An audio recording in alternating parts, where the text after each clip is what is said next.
아멘. 네, 오늘도 하나님의 말씀 앞에 나오신 성도님들 주님의 이름으로 환영하고 축복합니다. 오늘 이 새벽에 말씀을 사모하는 마음으로 나오신 성도님들을 하나님께서는 제자의 길, 또 영생의 길로 인도하시고 그 길을 끝까지 함께 하시며 동행하여 주실 줄 믿습니다. 오늘 이 시간 말씀 앞에 우리를 복종시켜서 세상에 물든 우리의 생각, 또 우리의 마음이 있다면 잘라내고 또 제하고 불태우고 주님의 마음, 주님의 시선, 또 성령의 관점을 가진 예수님의 좋은 군사들 다 되시기를 주님의 이름으로 축복합니다. 네, 오늘 본문의 말씀은 이제 생명의 떡과 관련된 교훈이 22절부터 59절까지 이렇게 계속하여서 등장하다가 이제 60절, 오늘 본문은 이제 그에 따른 상반된 제자들의 반응, 그리고 그 제자들의 반응에 따른 예수님의 말씀이 기록되는 본문입니다. 예수님의 교훈과 말씀을 받아들이고 그대로 행하는 자가 있는가 하면 온전히 받지 못하고 예수님을 떠나는 자들도 있습니다. 근데 놀라운 사실은 예수님을 잘 따르고 또 공생의 예수님의 사역 가운데 옆에 딱 달라붙었던 그 제자들도 예수님과 다른 관점을 가지고 또 예수님의 말씀을 받아들이고 그대로 행하지 못하는 모습을 보이고 있음을 오늘 본문에서 보게 됩니다. 이 세상 가운데 살아가면서 세상과는 다른 삶을 살라 하시는 예수님을 따라서 살면서 그분을 나타내고 또 그분을 전한다는 것, 그것은 쉽지 않다는 것을 알게 되는 본문인 것입니다.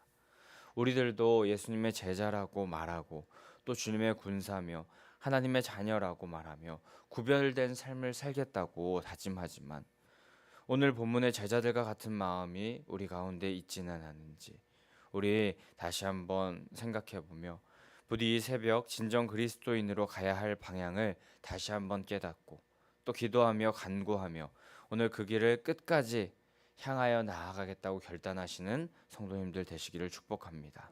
그렇게 다짐하며 또 결단하며 기도하며 나아갈 때 우리를 통하여서 이루실 그 놀라우신 예수 그리스도의 능력이 더해질 줄 믿습니다. 오늘 본문 60절 본문 시작에는 제자들이 예수님의 말씀을 듣고 말하기를 이 말씀은 어렵도다라고 말합니다. 이 말이 어렵다는 것, 이것은 이 예수님께서 하신 말씀이 이해하기 어렵다라는 그런 말로 해석될 수 있습니다. 예수님과 밀접한 관계를 맺은 제자들조차 예수님의 말씀을 이해하기가 어려웠던 것입니다. 그런데 이 이해하기가 어렵다는 것, 예수님의 말씀이 어렵다는 것, 이것은 예수님의 말씀이 뭔가 학문적으로 아주 어려운 법칙, 어려운 이야기를 하는 그런 내용이거나 또 예수님께서 중간중간에 그 외국어를 섞어 가시면서 또 고급 어휘를 사용하시면서 이야기하셨기 때문에 어려운 것은 아니었습니다. 예수님의 말씀은 영적 진리였습니다. 그래서 영적인 것에 관심이 없고 영적인 것에 대한 이해가 부족한 사람들에겐 예수님의 말씀이 어렵고 또 난해할 수 있었던 것입니다.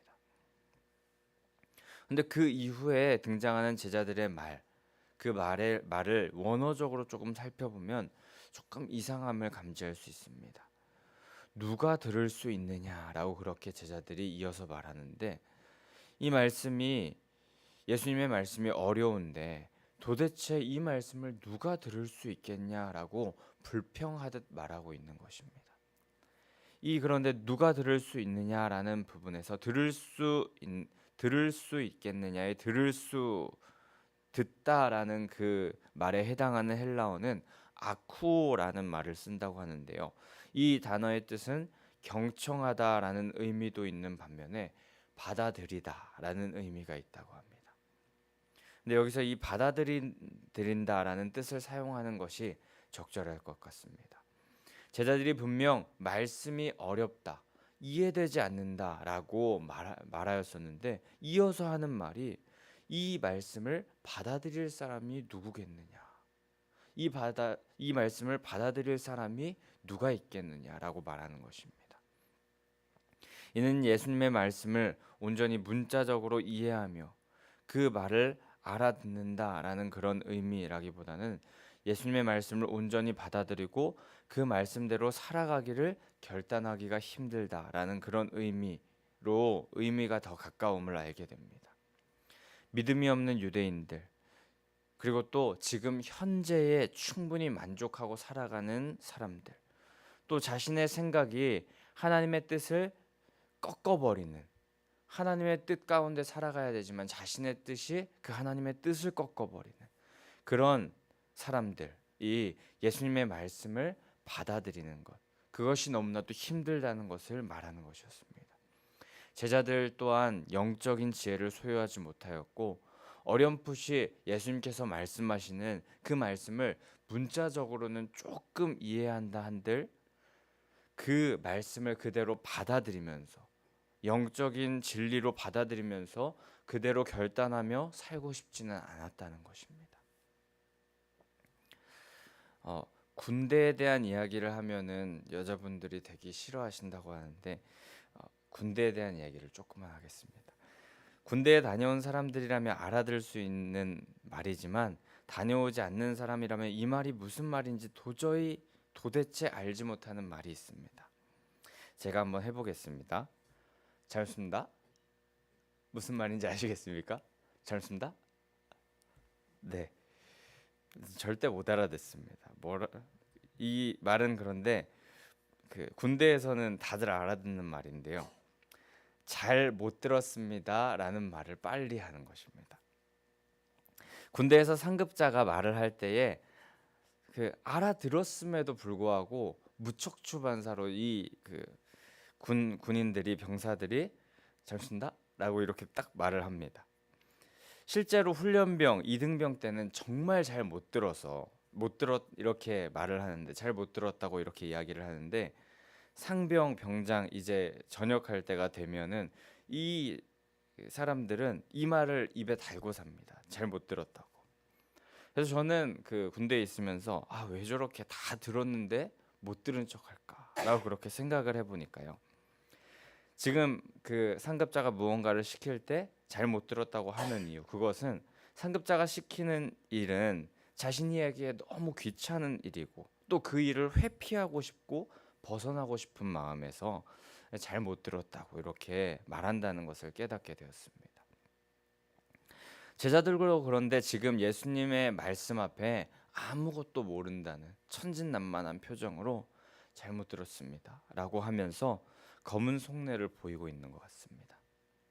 61절에 예수님은 제자들이 이렇게 말씀하시는 것, 이 말이 어렵다, 누가 이걸 받아들이겠느냐 하면서 잘 못 들었다고 하는 것 같은 이 제자들의 중심을 아시고 말씀하시기를 이 말이 너에게 걸림이 되느냐라고 말씀하십니다. 분명히 제자들은 이해되지 않는다라고 말하지만 예수님은 그 제자들의 중심을 보신 것입니다. 걸림이 된다는 말, 이 말은 원어적으로 스칸달리제이라는 말을 쓰는데 걸리게 한다, 넘어지게 한다, 죄를 짓게 한다라는 의미가 있는 반면 또 하나의 의미가 있는데 노하게 하다, 성내게 하다, 분개시키다라는 의미를 가지고 있다고 합니다. 진리의 말씀, 하나님의 생명의 말씀, 천국으로 향하는 그 말씀을 들었을 때 대개 사람들에겐 두 가지 반응이 나타나는데 중심으로 회개하는 모습을 보이거나 또 하나는 화내고 성내며 이것을 어떻게 따르겠느냐, 어떻게 받아들이겠냐고 하면서 자신의 길을 고수하는 사람들이 있는 것입니다. 제자들은 지금 예수님의 말씀을 듣고 이 두 번째 반응을 한 것입니다. 구약 성경 요나서 3장의 말씀이 생각나는 반응입니다. 니느웨 사람들은 요나를 통하여서 임하는 하나님의 엄중한 메시지를 들었습니다. 그랬더니 그들이 반응하기를 어떻게 우리의 성이 무너지겠다고 그렇게 말을 하느냐. 당시에 니느웨 성은 굉장히 견고한 성이었고 몇 년을 그 성문을 닫더라도 버틸 수 있는 그런 성이었다고 합니다. 그런 견고한 성이 어떻게 무너지겠느냐 하면서 헛소리하지 말고 저리 가라라고 그렇게 말하지 않았습니다. 요나서 3장 5절에 보니까 니느웨 사람들이 엄중한 하나님의 심판의 메시지를 듣고 하나님을 믿고 금식을 선포하고 높은 자나 낮은 자를 막론하고 굵은 베옷을 입고 하나님 앞에 회개하였다고 기록됩니다. 하나님 앞에 중심으로 회개하는 모습을 하나님의 엄중한 메시지 앞에서 보였던 것입니다. 근데 그런가 하면은 복음서에서 부자 청년의 이야기를 보게 되면은 예수님께서 제자가 되는 길, 생명에 이르는 길을 그 청년에게 설명해 주십니다. 그 청년의 상황에 맞게 설명해 주십니다. 마태복음 19장 21절에 그 청년의 상황에 맞게 예수님께서는 내 소유를 팔아 가난한 자들에게 주라. 그리하면 하늘에서 보화가 내게 있으리라. 그리고 와서 나를 따르라. 라고 예수님께서 진리의 말씀을 선포해 주시고 그 청년에게 맞는 말씀을 선포해 주십니다. 나를 따르라 라고 말씀하십니다. 그런 하나님의 말씀 앞에 부자 청년은 재물이 많음으로 말씀을 듣고 받아들일 수 없다고 하면서 중심으로 그 말씀을 거절하고 근심하며 떠났다라고 기록됩니다. 어떻게 받아들이겠냐고 하면서 자기의 길을 고수한 것입니다. 또 사도행전 7장 말씀에 보면은 스데반의 설교를 들었던 군중들이 어떻게 그 말씀을 듣냐, 그 말씀을 받아들이냐 하면서 마음에 찔렸지만 이를 갈면서 회개하지 않고 57장 57절 58절에 보면 큰 소리를 지르며 일제히 그에게 달려들어서 돌을 던지며 그를 돌로 치며 그 스데반을 죽였다 기록됩니다. 우리는 오늘 하나님의 말씀 앞에 어떻게 반응하는지 한번 우리 자신을 돌아보고 또 생각해 보기를 원합니다. 잘 못 들었습니다 라고 하면서 회피하거나 성내고 화내며 스칸달리제이 하면서 그 말씀을 어떻게 따를 수 있냐라고 그렇게 말씀하시지 않습니까? 이렇게 반응한다면 안타깝게도 우리가 세상에 너무나도 젖어 있다는 증거가 됩니다. 도대체 어디서부터 우리의 영혼의 악한 부분을 도려내고 또 제하여야 될지 감도 잡히지 않고 오히려 내가 잘났다고 하면서 말씀을 거부하는 그런 모습을 보이는 것입니다. 이런 마음을 가진 우리들, 강팍하여서 돌처럼 굳은 우리의 마음, 예수님의 말씀이 전혀 심기지도 않고 들어올 구석도 없는 그런 마음이 우리 가운데 있다면 주님 그 우리의 이 굳은 마음 제하여 주시고 긍휼히 여겨 달라고 이 새벽에 기도해야 할 줄 믿습니다. 사도행전 2장에서 베드로의 설교를 듣고 그 설교를 들은 사람들이 어찌할꼬 탄식하면서 나아갔던 것처럼 우리의 마음에 찔림이 있고 회개할 마음이 우리 가운데 하나님께서 허락하여 달라고 그래서 죄 사함을 받고 성령의 선물을 받는 우리 모두가 되기를 주님의 이름으로 축복합니다. 하나님의 말씀을 진리로 받아들이고 또 이성적으로 그 말씀이 이해되지 않고 또 받아들이기 싫다 할지라도 또 그 말씀이 내 기득권을 빼앗기게 되는 것 같고 또 내가 열심히 모은 것들 이 땅에서 좋다 생각하는 것들 사라진다 할지라도 진정한 가치, 진정한 축복이 어디 있는지 깨닫고 말씀 앞에 회개하여서 진정한 가치를 얻는 생명을 얻는 성도님들 되시기를 축복합니다. 부활하셔서 영원한 생명을 주신 주님 믿고 의지하며 마음 문 열고 하나님의 말씀과 뜻, 인도하심을 받아들이는 우리 모두가 되기를 소망합니다. 잘 못 들었다라고 그렇게 말하면서 내 생각 내 뜻을 고수하였던 옛사람은 어서 벗어버리시고 우리를 살리시는 영생의 길을 택하는 성도님들 되시기를 축복합니다. 조금만 더 보도록 하겠습니다. 63절 말씀에 예수님은 계속하여서 말씀하시기를 살리는 것은 영이니 육은 무익하니라 말씀하십니다. 내가 너희에게 이른 말은 영이요 생명이다 라고 그렇게 말씀하십니다. 예수님의 말씀은 죄와 사망의 종로로 타며 죽음으로 갈 수밖에 없는 육에 속한 말, 유한한 말, 소망 없는 말, 무익한 말, 이 땅에서 끝나는 말이 아니었습니다. 예수님께서 하시는 말씀, 그 말씀은 생명이며 진리 그 자체인 말씀이셨고 그 말씀을 듣고 믿음으로 나아가는 자, 그런 사람들은 생명과 영생을 얻게 될 것이다 라고 그렇게 말씀하시는 것이었습니다. 지금 제자들이 그 말씀을 듣고 이해되지 않는다고 하면서 그 마음 가운데 받아들이기 싫어하는 마음이 있는 그 마음을 보시고 예수님께서 안타까워하시면서 영이 있는, 진짜 살리는 영이 있는 영의 말씀을 들어야 된다 말씀하시는 것입니다. 주님의 말씀이 있는 그곳에는 진정한 새 생명의 역사가 일어나기 때문입니다. 그렇게 우리는 무익한 육신에 속한 생각과 말에 집중하기보다 생명이 싹트는 말씀 앞에 우리의 인생을 걸어야 할 줄 믿습니다. 제자들처럼 어렵다고 수군대며 결국 세상의 뜻과 내 마음을 고수하려는 마음 버리고 살리시는 분, 살리시는 말씀이신 예수 그리스도의 진정한 제자로 나아가길 원하고, 또 살리시는 말씀이 있는 곳이라면 우리 어디든 찾아가는 그런 하나님의 사람들 되시기를 축복합니다. 그렇게 예수님의 진정한 생명의 말씀, 영을 살리기 원하시는 말씀을 하고 계시는데, 그런데 역설적이게도 그런 말씀을 하고 계시는 그런 상황 가운데 64절 말씀에 보면 그 예수님의 말씀, 살리는 말씀을 하고 계시는 그 상황 가운데 그 제자들의 무리 중 믿지 않는 자들이 있었고, 또 자신을 팔자, 예수 그리스도를 팔자가 있었다는 것을 아셨다라고 그렇게 기록이 됩니다. 그렇게 뻔히 그들이 행할 일을 아시고, 또 그들은 정말 가망이 없다라는 것을 아셨을 텐데, 자신을 팔자, 예수님을 팔자가 그 자리에 있었다는 것을 아셨는데도 예수님은 왜 그들에게 생명의 말씀, 생명의 비결을 전달해 주셨을까요?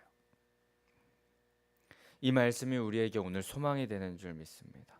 예수님은 우리와 또 하나님과의 관계를 회복시키기 위해서 이 땅 가운데 오셨고, 그분은 그 사명을 감당하시면서 모든 이들에게 그 사랑의 사명을 감당하고 계셨던 것입니다. 예수님의 그 사랑, 제한이 없으신 사랑으로 그들에게 예수님을 팔자라 할지라도, 예수님을 배반할 자라 할지라도 그 자리 가운데 있는 모두에게 제한 없이 예수님의 사랑을 전해주셨던 것입니다.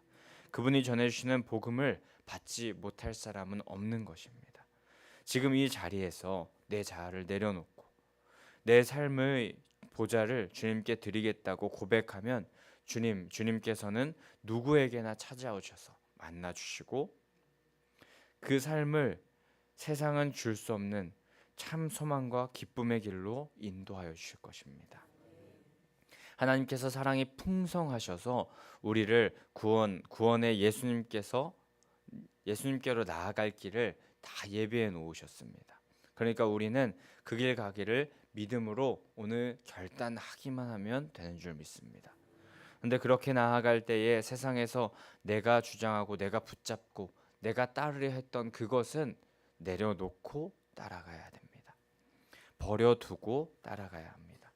아까 말씀드린 부자 청년은 예수님의 말씀과 예수님께서 말씀하셨을 때 자신의 속한 것들 버려두지 못하고 예수님을 따르지 못했습니다. 자신의 것을 같이 움켜쥐고 예수님을 따르려고 한다면 이것은 쉽지 않은 것입니다. 그렇게 예수님께서 말씀하실 때 예수님의 말씀을 따르려면 우리가 가지고 있었던 나의 생각들 버려두고 예수님을 따라야 하는 것입니다. 참으로 부족하지만 그물을 버려두고 예수님을 따랐던 베드로처럼 나아간다면 결국에 주님께서 새 힘 주시고 능력 주셔서 주님의 사명 감당케 하시고, 또 놀라운 사실은 하나님의 그 크신 역사에 우리가 참여하게 하여 주실 줄 믿습니다. 영을 새롭게 하시어 우리의 인생을 놀랍도록 세우시고 새롭게 하실 그 주님 끝까지 따라가시는 성도님들 되시기를 축복합니다. 오늘 말씀을 받아들이는데 우리가 그 말씀을 받는데 방해하는 것들, 걸림돌이 되는 것들이 있다면 모두 오늘 제하여 달라고 우리 함께 기도하시면서 영을 살리는 생명의 말씀 앞에 예와 아멘으로 나아가 진정으로 사는 길, 승리의 길을 살아가는 성도님들 되시길 축복합니다. 내 생각과 하나님의 말씀이 다른 것은 당연합니다. 왜냐하면 우리는 죄악에 찌든 육신을 입은 인생들이기 때문입니다. 그것을 벗겨내고 점점 하나님 보시기에 거룩하여지는 모습을 갖추어가는 그 길을 걸어가는 그 신앙생활을 하셔서 하나님께 칭찬받고 잘하였도다 인정받는 귀한 믿음의 성도님들 다 되시기를 주님의 이름으로 간절히 소망하고 축복합니다. 아멘. 우리 그러면 이 시간에 함께 292장